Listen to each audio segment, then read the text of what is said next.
ॐ भूर्भुवः स्वः तत्सवितुर्वरेण्यं भर्गो देवस्य धीमहि धियो यो नः प्रचोदयात् ॐ शान्ति शान्ति शान्तिः. Namaskar my dear friends, this is second video on the abide in the self. This is in the form of question and answer. Devotees put question to Maharshi Ramana and Maharshi Ramana replies. Question by the devotee. What to do when this thought catches hold of us and shakes us? Maharshi replied. The thought does not catch hold of us and shakes us. The thought catching hold of us shakes itself. Question: if it is so, how can I control the mind? Mercy replies: controlling the mind implies the need of a second mind to control the first. Trying to control the mind is like someone attempting the impossible task of measuring the length of his own shadow by himself. How were we in sleep? We are now the same bodiless and mindless I that we were when we were asleep. Our first mistake is to leave that state and take the body to be. Question: ignorance must be destroyed. Am I right? Mercy replies: it will be sufficient if you investigate the one whose ignorance must be destroyed. Question: what must I do to avoid sleep during my meditation? Mercy replies: meditation must not work too much, nor should they fill the stomach with excessive food. The more one fills the stomach, the lower one's mental state becomes. If the stomach is mostly empty, one will go higher spiritually. One should not tighten the strings of the veena, plucked string instrument, either too much or too little. The body must be kept like that. Likewise with sleep. One third of the night has been allotted for sleep. That is, one must go to bed at 10 p.m. and wake up at 2 a.m. One should not sleep during daytime. There is another system also. One should get up whenever one wakes up and one should sleep whenever sleep comes. But one should not think I slept or I woke up. Quoting verse 33 of Devika Lotra. The mind often strays into reveries or falls asleep. Be vigilant and turn it into pristine state again and again. Question: while practicing meditation, I feel some pain in the back and in front of the chest. This is stated to be the test by God. Will Bhagwan explain this and say it is true? Mercy replies: what you believe to be a test is really the strain that is now brought to play on the nerves and the five senses.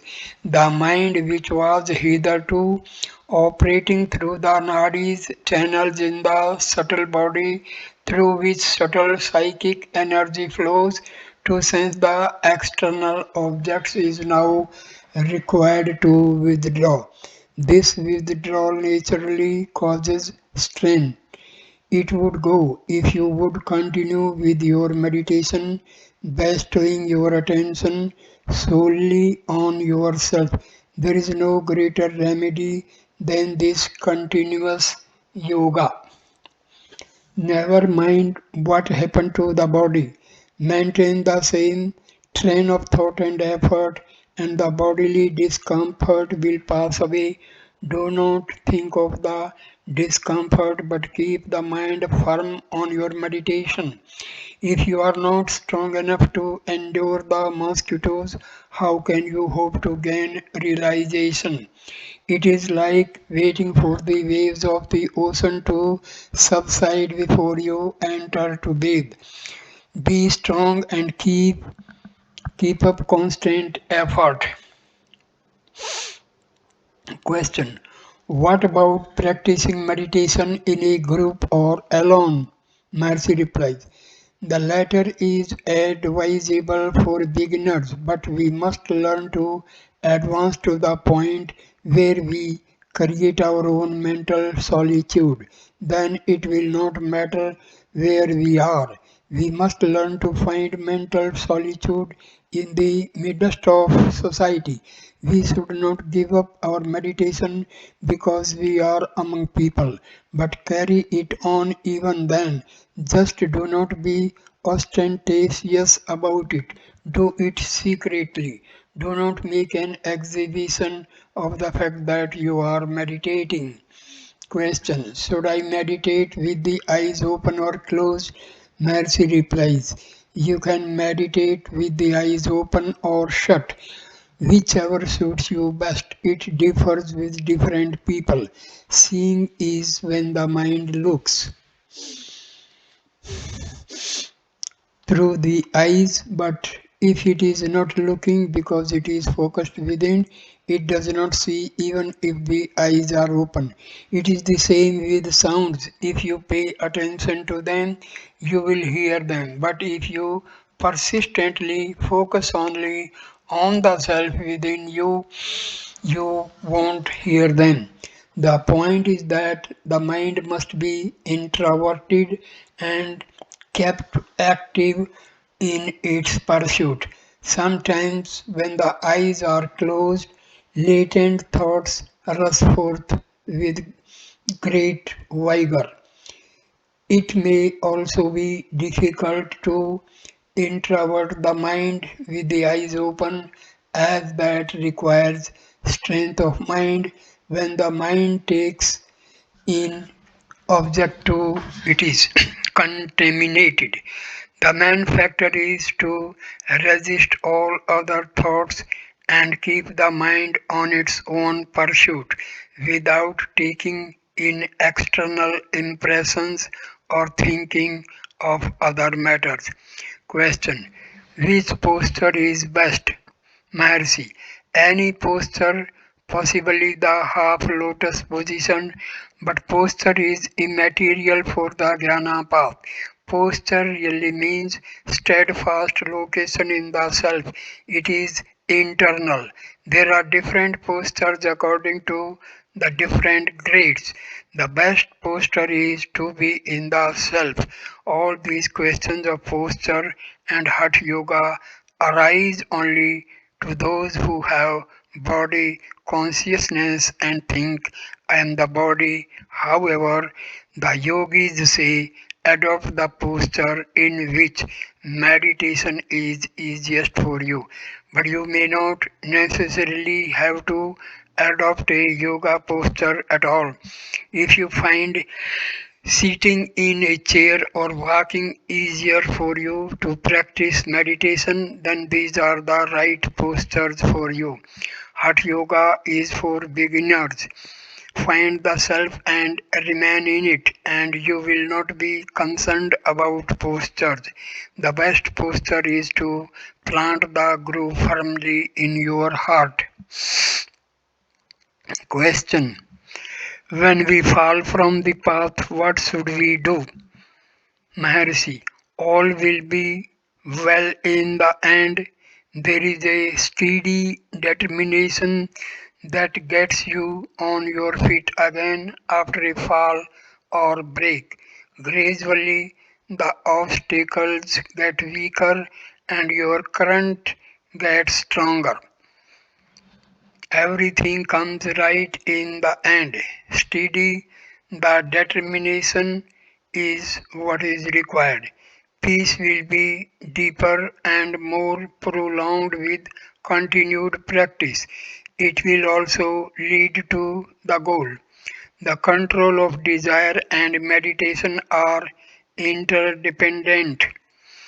They must go hand in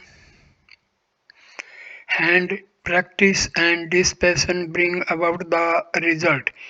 Dispassion is to Restrain the mind from projecting outwards and practices to keep it turned inward.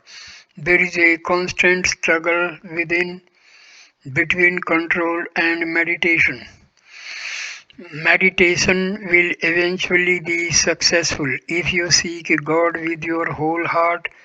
Then you may be assured that the grace of God is also seeking you. Question: is concentration one of the spiritual practices? Maharshi replies: concentration is not thinking of one thing only. Rather, it is the putting off of all other thoughts which obstruct the vision of our true nature. All our efforts are only directed towards lifting the veil of ignorance.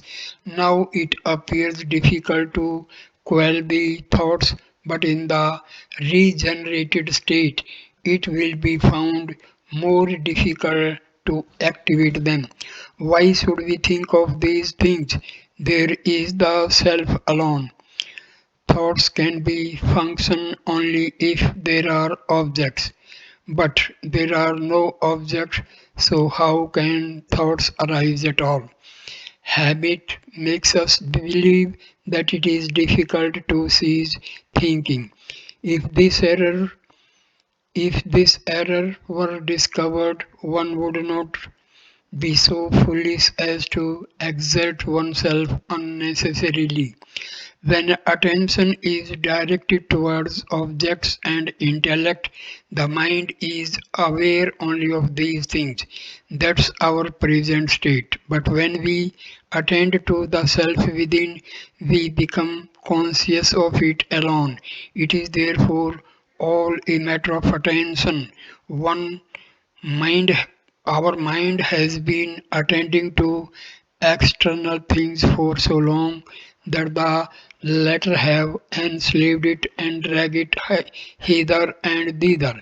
If the mind wanders, we must at once realize we are not the body and inquire, who am I? And the mind must be brought back to realize the self. Thus all evils are destroyed and happiness is realized. The self is like a powerful magnet hidden within us. It draws us gradually to itself, though we imagine we are going to it of our own accord. When we are near enough, it puts an end to our other activities, makes us still and then swallow up our own personal current, thus killing our personality. It overwhelms the intellect and floods the whole being. We think we are meditating upon it and developing towards it.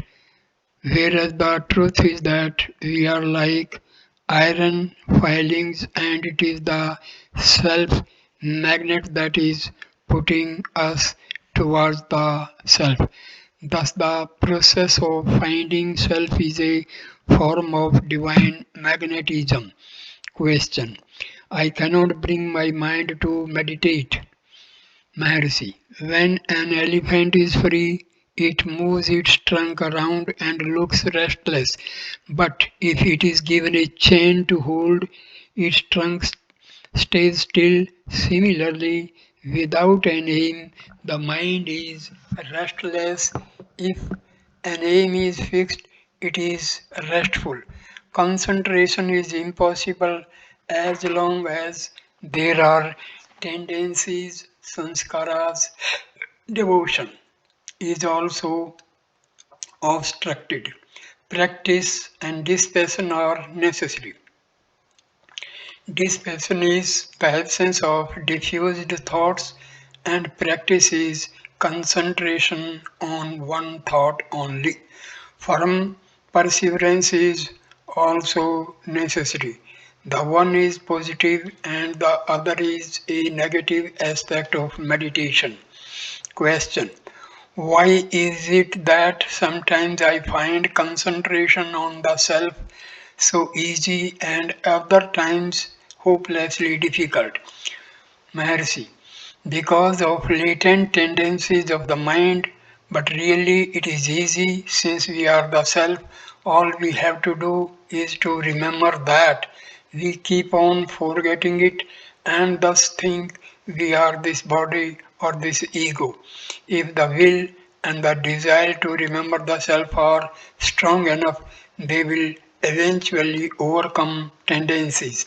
There must be a great battle going on inwardly all the time until the self is realized. This battle is symbolically spoken of in scriptural writings as the fight between God and Satan. In our text, it is the Mahabharata in which the demons represent our bad thoughts and the gods our elevated ones. We all have to return to our source. Every human being is seeking their source and must one day come to it. We come from the within, we have gone outward, and now we must turn inward. What is meditation? It is our natural self. We have covered ourselves over with thoughts and passions. To throw them off, we must concentrate on one thought, the self. Question. Whichever way one turns, one finds that the mind has to be subdued. We are told it has to be controlled. Can this really be done when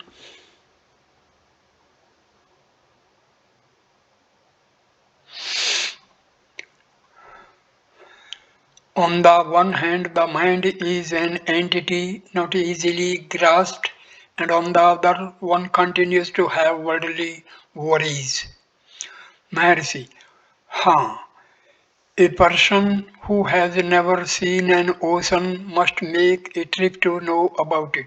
Standing there before the huge expanse of water, this person may wish to bathe in the ocean. Of what use is it if seeing the roaring and rolling of the waves he were to just stand there thinking, I shall wait for all this to subside.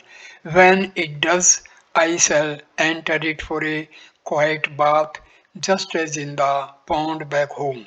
He has to realize either by himself or by being told that the ocean is restlessness and that it has been so from the moment of creation and will continue likewise until its dissolution. He will then resolve to learn to bathe in it as it is. He may wade into it by and perhaps through prior instruction, learn to duck under a wave and let it pass over him. He would naturally hold his breath.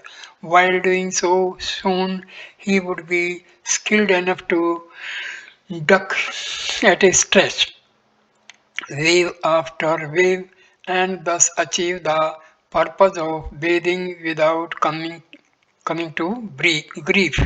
The ocean may go on, and though in it he is free from its grip. Question.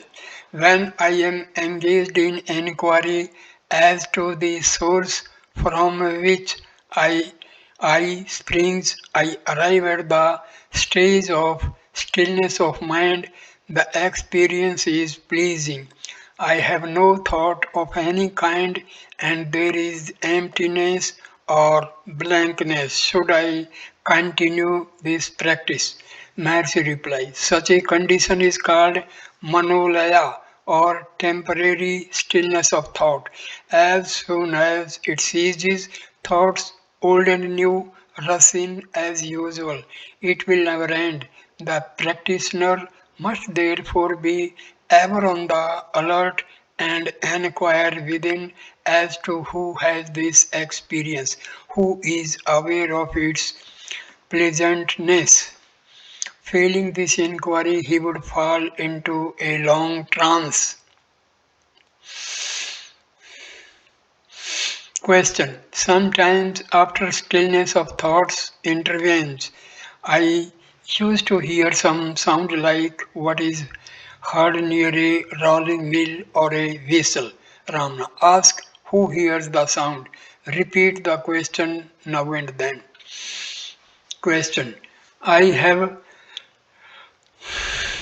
not learned to control my mind, so I intend to seek life in solitude in North India and want Sri Bhagwan's grace. Mercy, you have come all the way to Tiruvannamalai for solitude, and that too in the immediate presence and vicinity of Ramana Bhagwan. Yet you do not appear to have obtained mental quiet. Now you want to go elsewhere, and from there you will desire to go to some other place. All at this rate there will be no end to your travels. You do not realize that it is your mind which drives you in this manner. Control your mind first and you will be happy wherever you are. One must attempt to get to the very bottom from which thought springs and root out thought, desire and mind. Question. When I spent an hour or two on the hill yonder, I sometimes found even better peace than here, which suggests that a solitary place is, after all, more conducive to mind control. Mercy. True, but if you had stayed there an hour longer, you would have found that place is not giving you the calm you speak of. Control the mind, and even hell will be heaven to you. Question. If solitude and abandonment is not required, where was the necessity for Bhagwan to come here in the 17th year? Ramana Maharshi. If the same force that took this meaning himself here should take you also out of your home, by all means let it, but there is no use deserting your home by an effort of your own.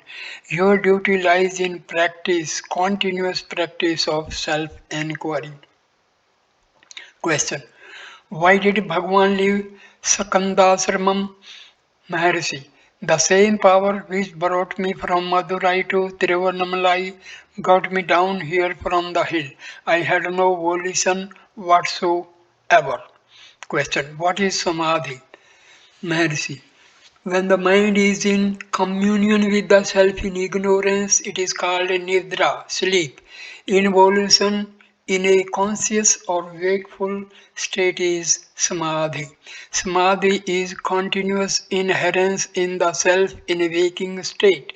Nidra or sleep is also inherence in the self but in an unconscious state. In Sahaja Samadhi, the communion is continuous. Question. What are Kevala Nirvikalpa Samadhi and Sahaja Nirvikalpa Samadhi? Maharshi.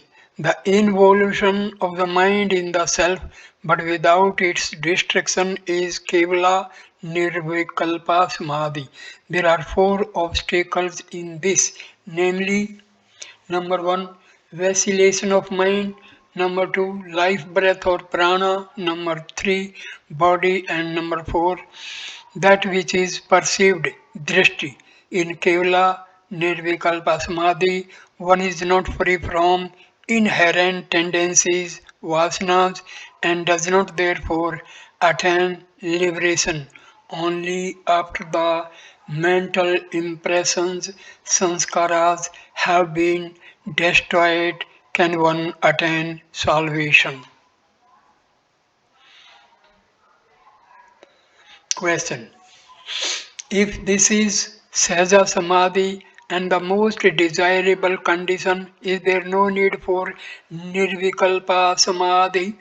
Maharshi replied, the Nirvikalpa Samadhi of Raja Yoga may have its use, but in Jnana, this natural state or this state of steady abidance in the self itself is the Nirvikalpa state. For in this state the mind is free from doubts, it is sure of the truth, it feels the presence of the real even when it is active, it knows it is active in the reality, the self, the supreme being.